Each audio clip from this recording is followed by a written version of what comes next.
Assalamualaikum warahmatullahi wabarakatuh. Bismillah, alhamdulillah, wassalatu wassalamu ala rasulillah sayyidina Muhammadin abdillah wa ala alihi wa ashabihi wa mawalah, amma ba'd.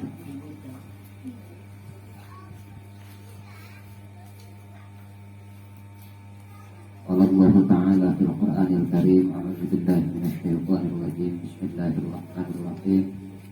Tadkhulu fis-silmi kaffah.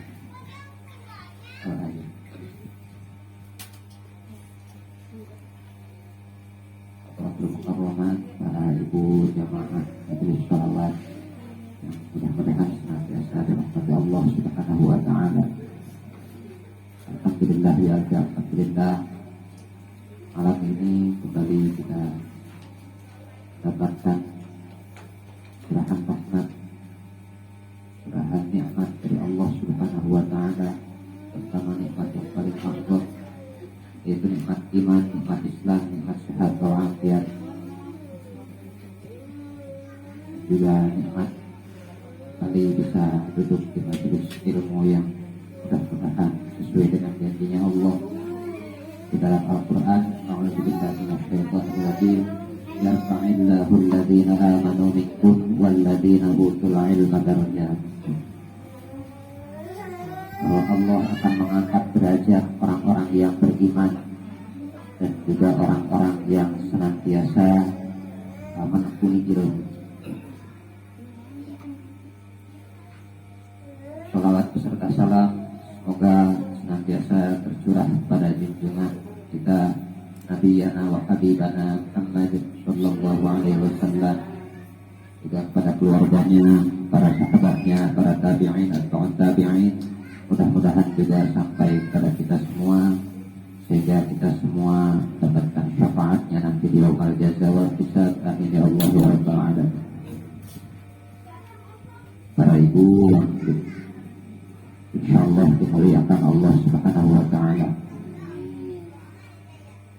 malam ini menyambung apa yang telah disampaikan sebelumnya tentang ilmu fikih.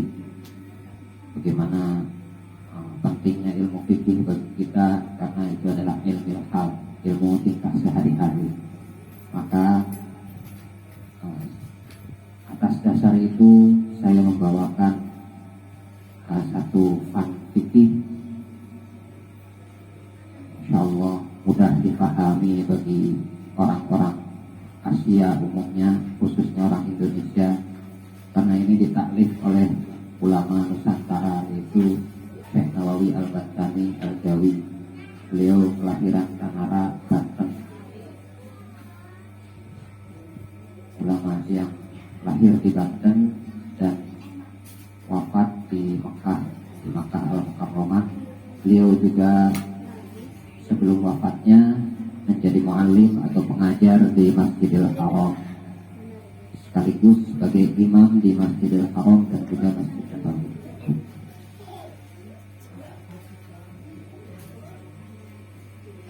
Hanya satu saja tentang syarah atau komentar dari kitab Safinatin Najah.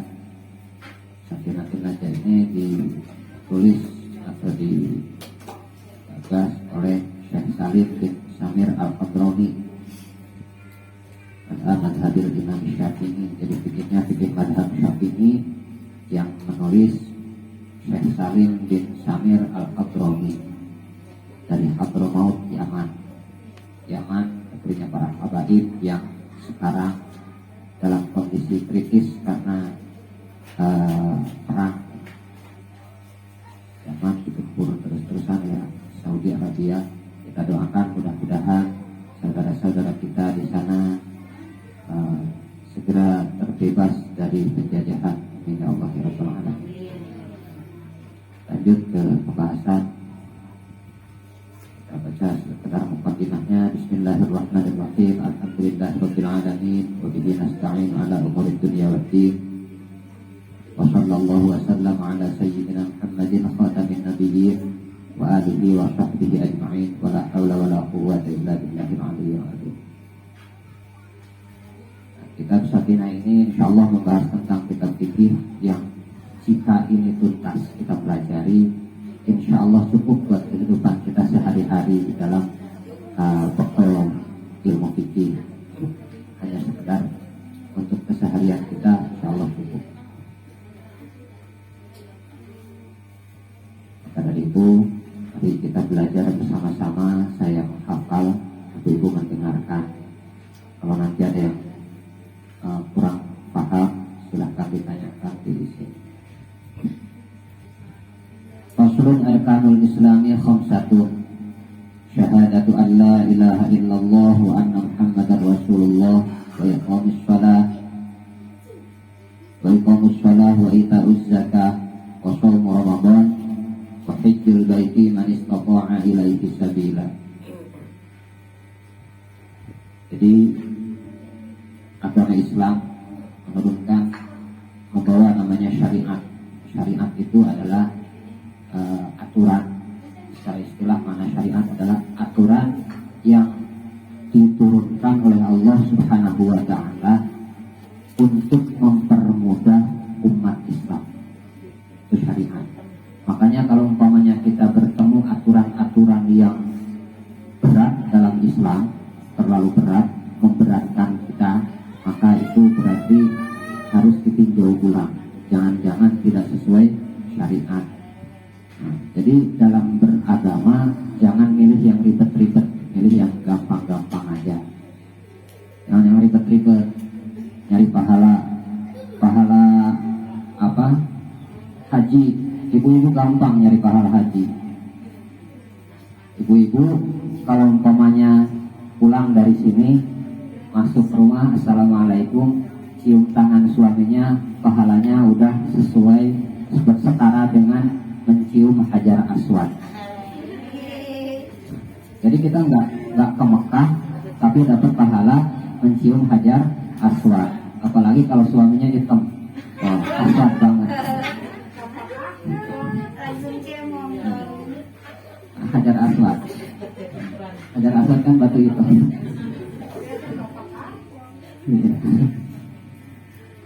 Makanya harus bangga kalau punya suami itu.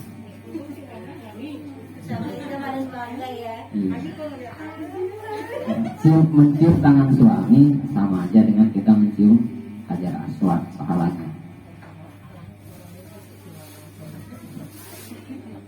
Makanya kalau usah nyari yang ribet-ribet dalam beragama, yang mudah-mudah aja.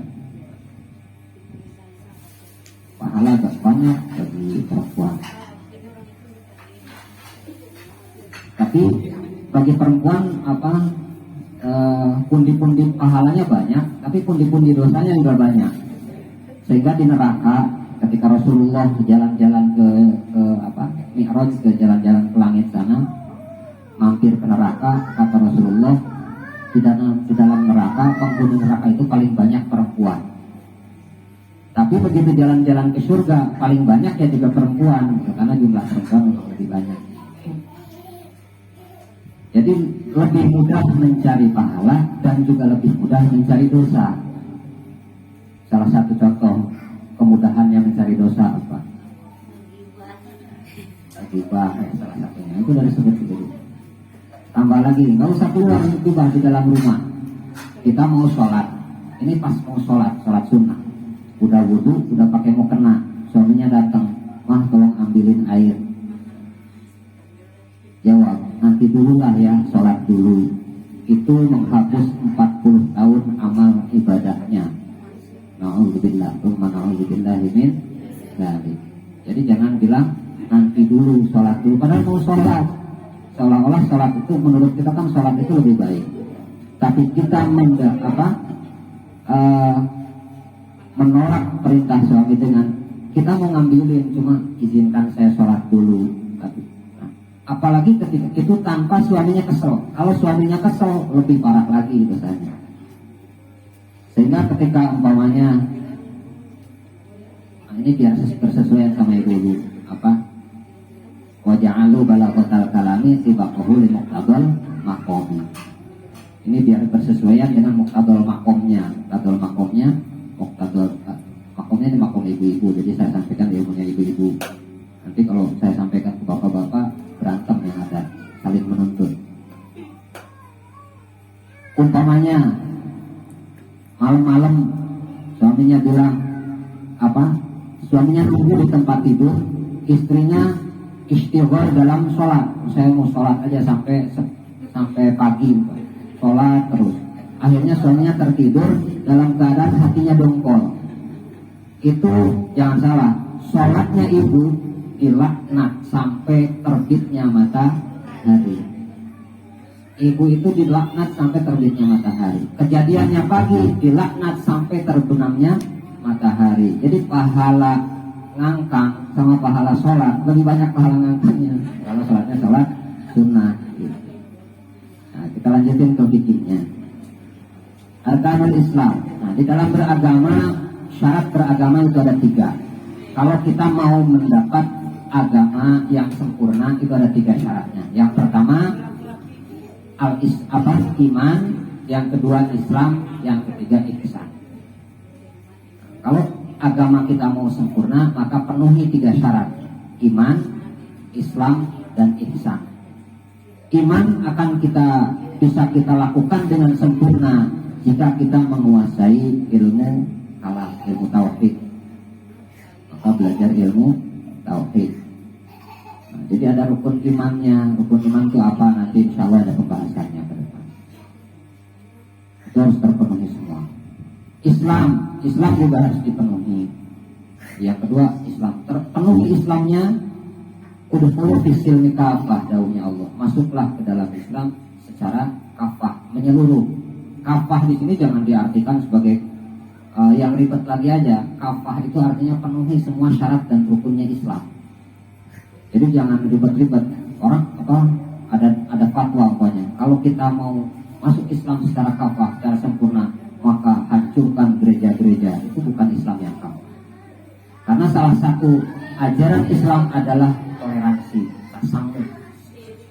Islam itu mengajarkan tawasud, tawazun, dan tasamuh. Tawasud itu kita moderat, tengah-tengah ambilnya. Jangan terlalu ekstrim kanan, apalagi terlalu ekstrim kiri. Terlalu ke kanan gak enak, terlalu ke kiri gak enak. Yang enak tengah-tengah. Itu tawasud, tengah-tengah. Tawazun, penuh pertimbangan. Kita mau melakukan apa itu pakai pertimbangan. Jangan asal ceplak aja kalau mau ngomong gitu. Termasuk pada saat kita mau ngomong, dipertimbangkan efeknya setelah kita ngomong ini itu bagaimana, madorotnya berapa, manfaatnya berapa. Kalau umpamanya madorotnya lebih banyak, tinggalkan. Kalau manfaatnya lebih banyak, lakukan. Karena dawuhnya kaidah usul fikih disampaikan, darul mafasid muqaddamun ala jalbil masalih. Mencegah terjadinya mafsadat atau kerusakan itu lebih diutamakan daripada kita mencari kemaslahatan. Nah, itu Islam. Yang Islam bisa kita bisa disempurnakan dengan ilmu fikihnya nanti. Kalau fikihnya bagus, insya Allah keislamannya juga bagus. Nah, yang terakhir ihsan. Ihsan juga harus dipenuhi. Ihsan itu bukan Om Ihsan yang ada di sana. Itu bos saya dulu, Om Ihsan. Bukan. Tapi ihsan di sini maksudnya memperbagus keimanan dan keislamannya. Diperbaiki. Kalau ada yang lebih baik, kita lakukan yang lebih baik. Itu ihsan. Ihsan akan bisa kita lakukan jika kita menguasai ilmu tasawuf. Tasawufnya dikuasai juga. Makanya setiap kajian kita akan disisipi dengan fikih. Fikih diutamakan, tapi akan disisipi dengan tauhid dan juga tasawufnya, insya Allah. Wudu, contohnya ihsan. Wudu itu cukup sebetulnya hanya sekedar membasuh muka, niat, terus basuh muka, basuh tangan, ngusap kepala asal diusap sedikit aja dan cukup. Jadi nggak perlu diguyur kepalanya, enggak. Diusap sedikit aja pakai air. terus basuh kaki. Tapi demi ihsan, demi memperbaiki amal ibadah kita, maka ditambahkan doa-doa dalam wudu. Pada saat wudu, pas basuh wajah baca doa, pas basuh tangan juga baca doa, doanya dihafali. Ditambah lagi ada kesunahan basuh ngusap telinganya diusap pakai air. Dan kesunahan lainnya, setelah selesai berwudu kita langsung sholat, ya sah sholatnya. Tapi lebih baik setelah wudu kita menghadap kiblat, baca doa pada wudu. Setelah wudu langsung sholat fardu itu juga sah, tapi lebih baik kita sholat sunnah dulu 2 rakaat. Sholat sunnah di syukril wudu namanya, usolli sunnatan di syukril wudu, itu namanya ihsan, perbaiki. Ihsan lain dalam hal tatanan sosial juga sama. Ketika kita serawungan sama orang, bagaimana akhlak kita dijaga sama orang lain. Di sini nanti ada salah satu hadis Rasulullah yang menyampaikan, barang siapa yang berhaji atau berumrah, berhaji dan berumrah, dan dia menjaga lisan dan kelakuannya, lisan dan badannya dari menyakiti orang lain, maka diampuni seluruh dosanya yang terdahulu dan bahkan yang belum dilakukan. Tapi jangan karena mentang-mentang ada janji seperti itu, kalau udah berhaji ya udah kan udah diampuni dosa, jadi kita bikin aja dosa sebanyak-banyaknya, itu nggak jadi, dibatalkan. Tapi dosa yang tidak disengaja. Nah, kita untuk memenuhi 3 syarat agama tadi, maka salah satunya kita pelajari ilmu fikih. Kita harus beriman, berislam, dan berihsan. Berarti caranya berislam yang kafah itu seperti apa? Nah, di sini disampaikan faslun arkanul Islam khamsatun. Rukun Islam itu ada 5. Maka penuhi kelima-limanya kalau kita mau menjadi orang Islam yang sempurna. Karena kalau salah satunya aja kurang, maka Islamnya belum sempurna, jadi belum berislam. Ibaratnya kalau bikin meja kakinya kurang 1, mejanya menjadi cuma pincang. Atau motor kurang bannya 1, motornya wujudnya motor cuma nggak bisa jalan, sama aja. Maka penuhi rukun-rukun dalam berislam. Arkanul Islam khamsatun, 5 rukun Islam. Yang pertama syahadatu an la ilaha illallah wa anna muhammadan rasulullah. Bersaksi, syahadah itu persaksian.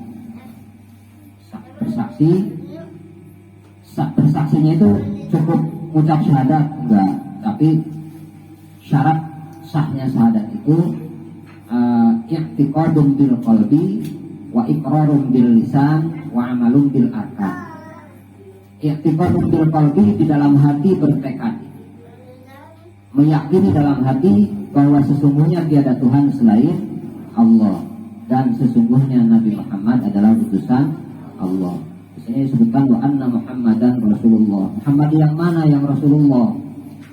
Muhammad ibni Abdullah, ibni Abdul Muttalib, ibni Hashim, ibni Abdi Manaf. Jadi kalau umpamanya sekarang ada orang namanya Muhammad, bukan yang itu. Muhammad yang dimaksud adalah Muhammad bin Abdullah bin Abdul Muttalib bin Hashim bin Abdi Manaf dan selanjutnya. Di dalam Maulid Al-Barzanji disampaikan, "Ba'du faqulu wa sayyidina Muhammad bin Abdullah bin Abdul Muttalib bin Hashim." Dan riwayat-riwayatnya disampaikan di dalam Maulid Al-Barzanji.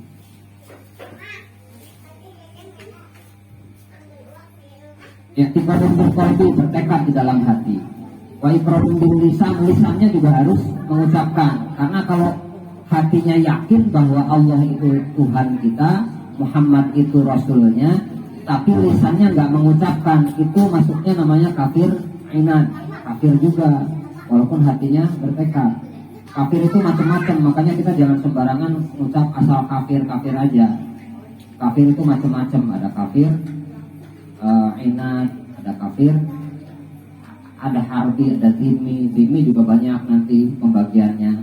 Termasuk fasik itu juga kelompoknya kafir fasik, kafir munafik, kafir musyrik, itu kafir.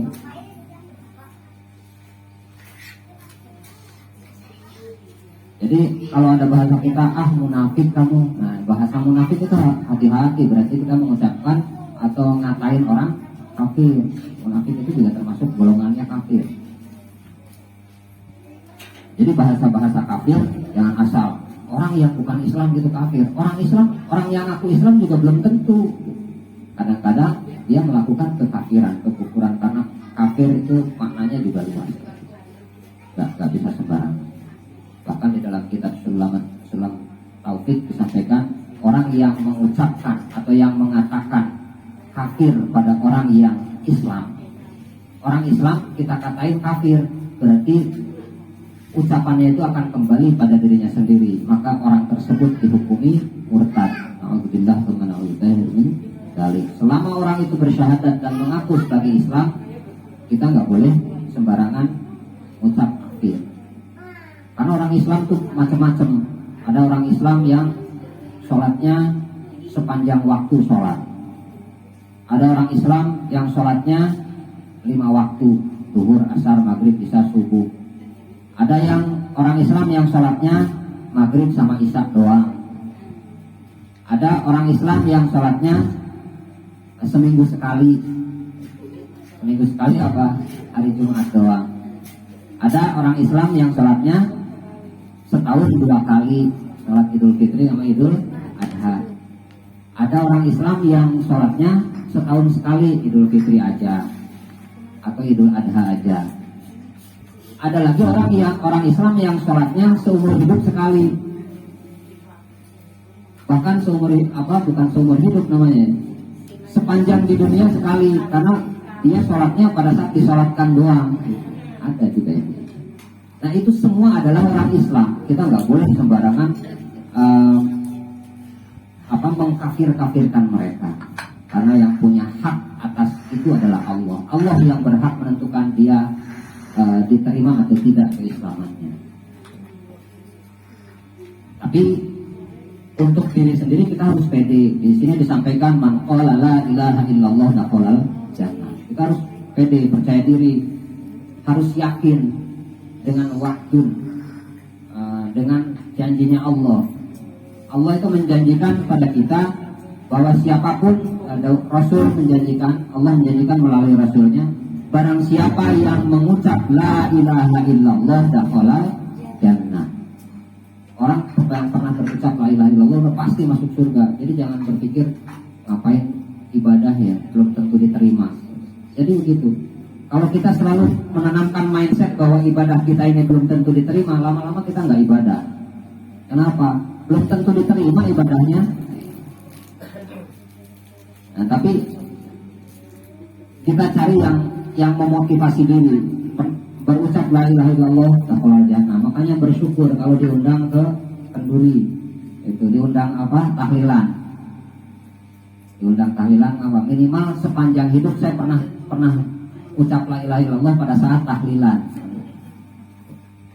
Jadi pas nanti menghadap Allah dihisab, oh ternyata dia pernah mengucap la ilaha illallah. Kapan?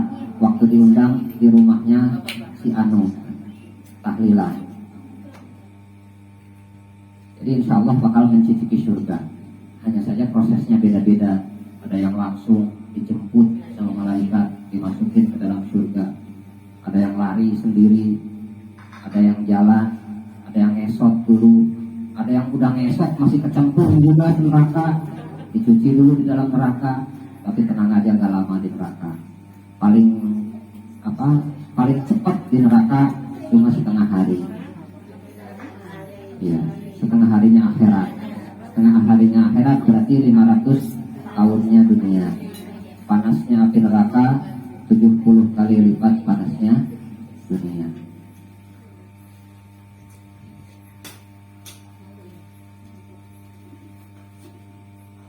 Yang pertama, rukun Islam itu syahadatu alla ilaha illallah wa anna Muhammadar Rasulullah. Kita bertekad, bersaksi bahwa Muhammad Allah adalah Tuhan saya dan Muhammad adalah utusannya Allah untuk saya.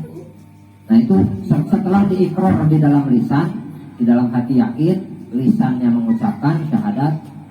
Nah selanjutnya wa amalun bil arkan, anggota tubuhnya juga mengamalkan. Udah syahadat tapi anggota tubuhnya nggak mau mengamalkan, sholatnya nggak mau, puasanya ogah-ogahan, udah gitu sama tetangga berantem mulu. Jadi itu namanya nggak amalun bil arkan.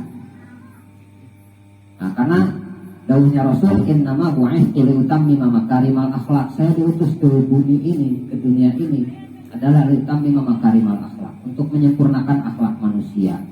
Sehingga kita diajari tabassamuka fi wajhi akhika shadaqatun, senyummu di depan saudara-saudaramu adalah sedekah. Banyak-banyak senyum, ketemu orang senyum, tapi jangan pas sendiri senyum-senyum, ketemu orang malah manyun. Sendiri senyum-senyum, ntar pas orang lewat ya jadinya dipertanyakan. Nah sampai dijemput pakai ambulan.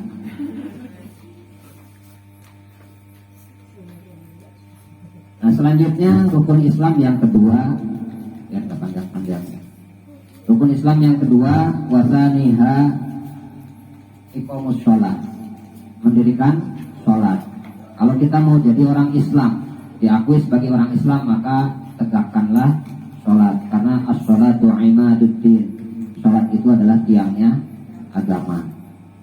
Jadi kalau umpamanya sholatnya enggak dilakukan, berarti runtuh agamanya. Faman aqamaha faqad aqamaddin, wa man hadamaha faqad hadamaddin, wa man tarakaha faqad hadamaddin. Barang siapa yang menegakkan sholat, berarti dia telah mendirikan tiangnya agama. Tapi barang siapa meninggalkan sholat, maka dia telah meruntuhkan agamanya. Iqamus sholat, dirikan sholatnya. Nah sholat ini adalah afdalul ibadatil badaniyah adh-dhahirah, wa ba'daha as-shaum, thumma al-hajji, thumma az-zakah, fa farduha afdalul faraid, wa nafluha afdalun nawafil, wa la ya'zuru ahadun fi tarkiha ma dama aqilah. Sholat ini adalah ibadah yang paling afdol dari semua ibadah badaniyah yang zahir. Yang zahir itu yang terlihat, yang ada wujudnya. Wa ba'daha, setelah sholat urutannya ada shaum, yang afdol, yang lainnya ada shaum, puasa. Jadi puasa di bulan Ramadan itu termasuk urutan kedua keafdolan ibadah zahir. Setelah itu ada haji, setelah itu zakat. Farduha afdalul faraid, fardunya adalah terbaik dari semua fardu, sunnahnya itu juga terbaik dari semua sunnah. Wala ya'dzuru ahadun fi tarkiha, tidak ada uzur dalam meninggalkan sholat. Dikatakan inna fis shalah lam tuqda wa lam tufid, sholat itu tidak bisa diqadha, tidak bisa difidyah, mada ma'aqilan, selama dia masih punya akal. Kalau umpamanya mau dapat uzurnya sholat, boleh meninggalkan sholat tanpa dosa, ya buru-buru aja gila. Jadi kalau orang gila nggak sholat itu insya Allah nggak dihisab, cuma dia juga nggak dapat surga, nggak dapat neraka, hukumnya hukum binatang nantinya, nggak ada hisab soalnya. Nanti kalau orang gila dimasukin surga, kasihan yang waras. Di dunia aja takut, apalagi di surga.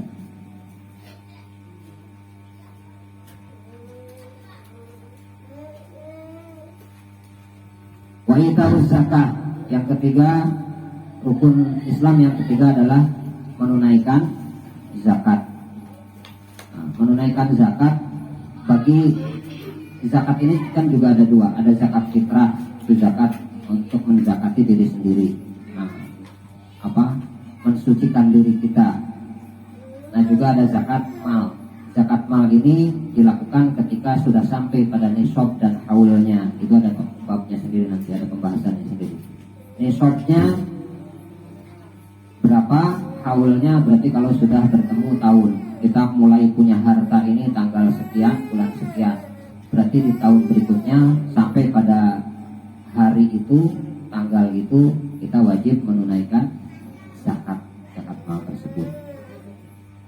Adapun zakatnya ditunaikan, diberikan pada mustahik yang ada 8 asnaf yang sudah disampaikan pada pertemuan yang lalu-lalu. Ada 8 asnaf, itu nggak perlu diulang lagi karena nanti juga ada sebetulnya untuk mengingatkan kita kembali, nanti ada pembahasannya sendiri.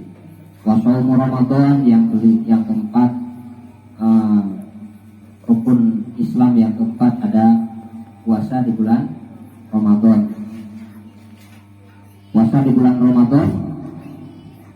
Wa furida fi Sya'ban minas sanati tsaniyah minal hijrah. Wa shoma sallallahu alaihi wasallam 9 Ramadanatin wahidan kamilan wa thamaniyatan nawafis.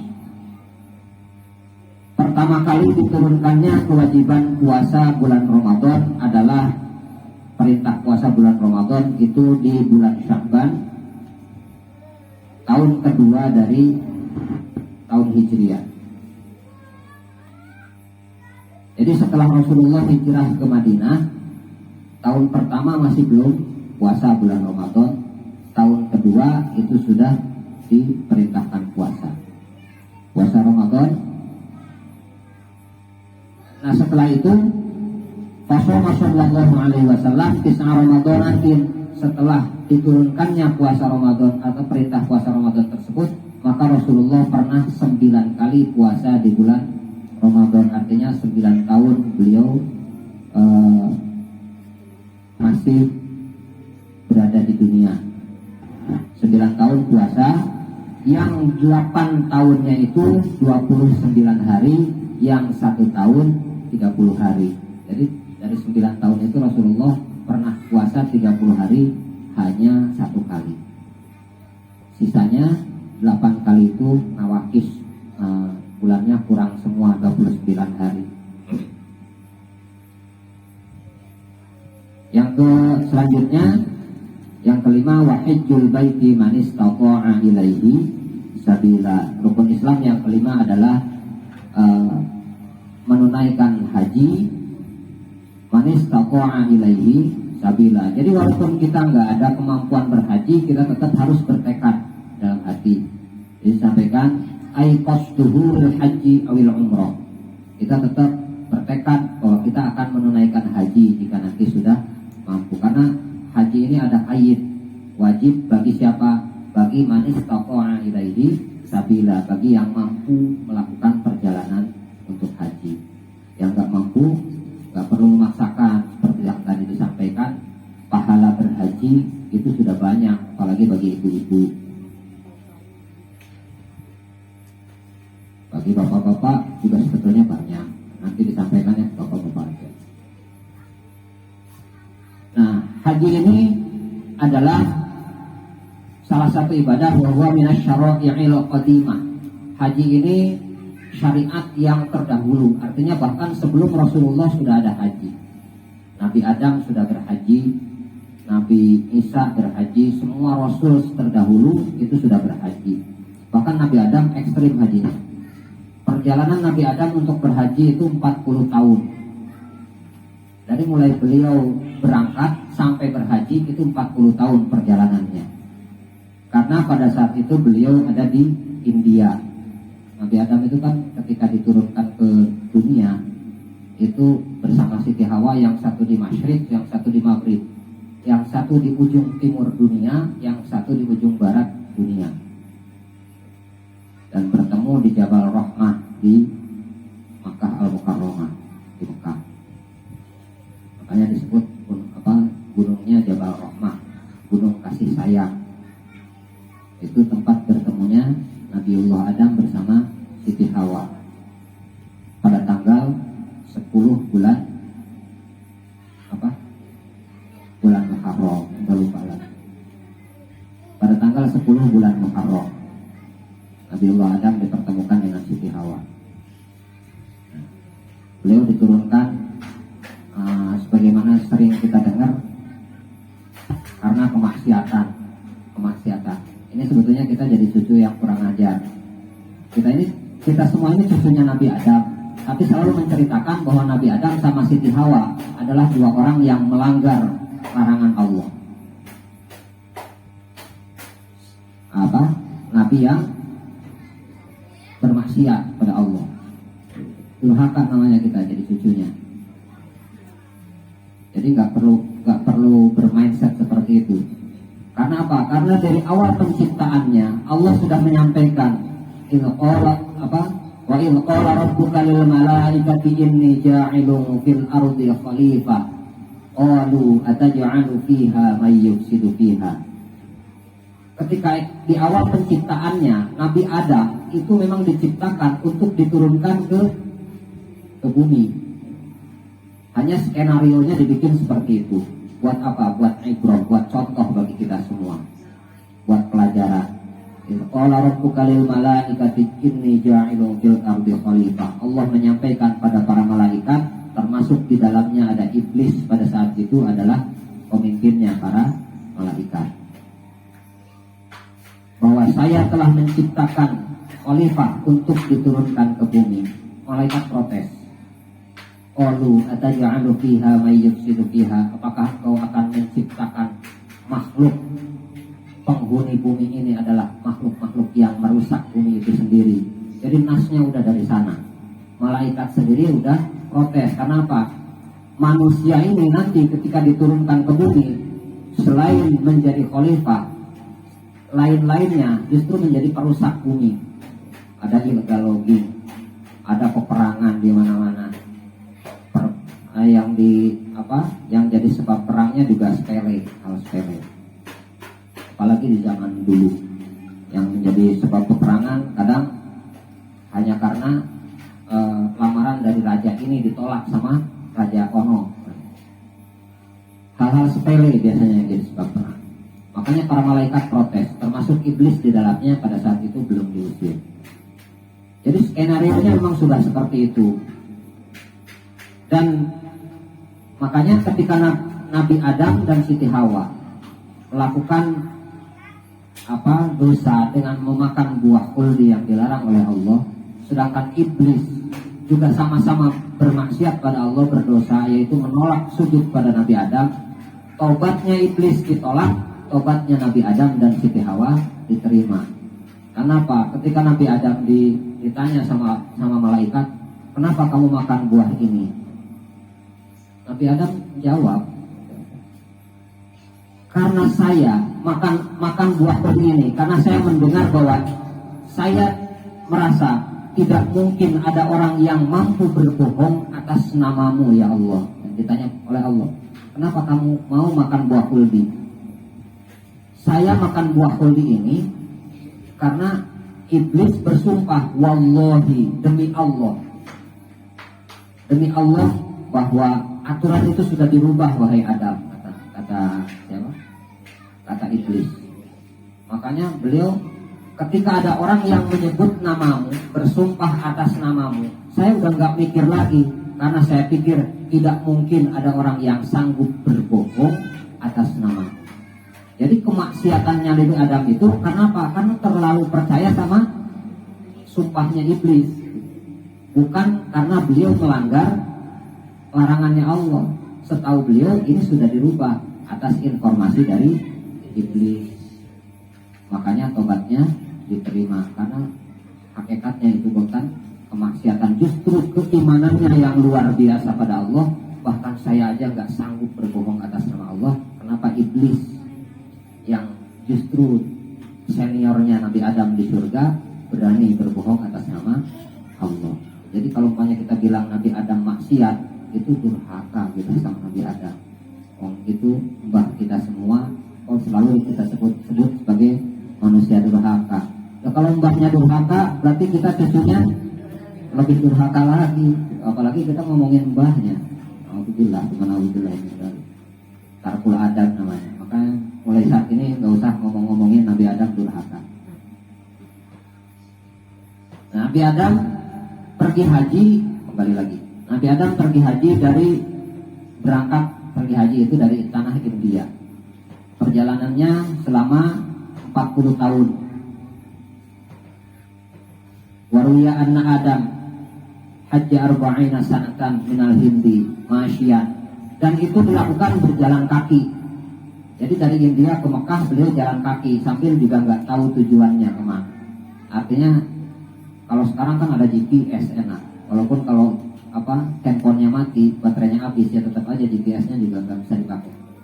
Nabi Adam dulu nggak pakai, jadi jalan atas petunjuk dari Allah bahwa kamu harus berjalan ke sana.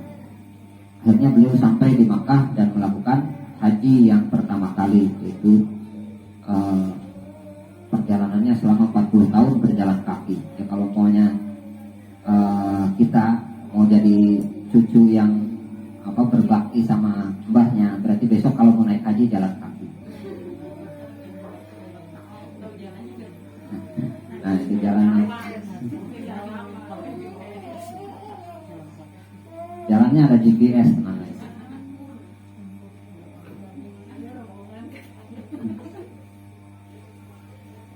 Wa Isa ya'tamiru annahu hajjun qabla rafihi ila sama. Dan Nabiullah Isa alaihi salam diriwayatkan juga berhaji sebelum, ada sebagian mengatakan beliau berhaji sebelum diangkat ke langit. Ada juga yang mengatakan Nabi Isa hajinya nanti pada saat diturunkan ke bumi kembali. Karena Nabi Isa nanti atas perintah dari Imam Mahdi itu akan pertama kali yang beliau lakukan adalah memerangi tanah Arab, Makkah dan saudara-saudaranya Makkah. Jadi kalau maunya kita beranggapan sekarang nih orang-orang yang girohnya luar biasa dalam penegakan khilafah, sedangkan khilafah itu hembusannya justru dari Timur Tengah, itu harus dipertanyakan, harus dikaji ulang. Karena Imam Mahdi itu nanti yang akan diperangi oleh Imam Mahdi pertama kali adalah justru Mekah dan tetangga-tetangganya Mekah, termasuk Persia, Yaman, Mesir dan lain-lain, Timur Tengah. Jadi yang pertama kali akan ditaklukkan itu Mekah dulu, bukan Indonesia dulu. Kalau pokoknya sekarang justru Indonesia dulu yang diserang, itu berarti Imam Mahdinya atau khilafahnya, khalifahnya palsu, bukan khalifah yang dinas yang akan diturunkan nanti di akhir zaman. Jadi kita nggak perlu terlalu bergetan menunjukkan khilafah, nanti pada saatnya itu akan berdiri dengan sendirinya. Sekarang kita hidup di negara kesatuan Republik Indonesia, maka aturannya adalah aturan negara Republik Indonesia. Kata pemerintah jangan mudik, ya jangan mudik, jangan maksain mudik. Kalau maksain nanti repot sendiri. Kenapa? Musim Covid gajinya dibayar separuh, mudiknya juga repot. Nggak ada larangan juga Pak, saya mah nggak perlu dilarang, nggak mudik, orang nggak punya duit. Negara Kesatuan Republik Indonesia punya aturan sendiri. Aturannya bukan aturan hukum Islam, tapi hukum negara. Nah, sedangkan kita mematuhi hukum negara adalah wajib aribi namanya. Sama dengan kewajiban kita melaksanakan sholat, kewajiban kita melaksanakan puasa. Artinya kalau kita tidak melakukan kewajiban tersebut, sama-sama dosa. Mudah-mudahan yang disampaikan bermanfaat. Kurang dan lebihnya mohon maaf. Billahi taufiq wal hidayah. Assalamualaikum warahmatullahi wabarakatuh.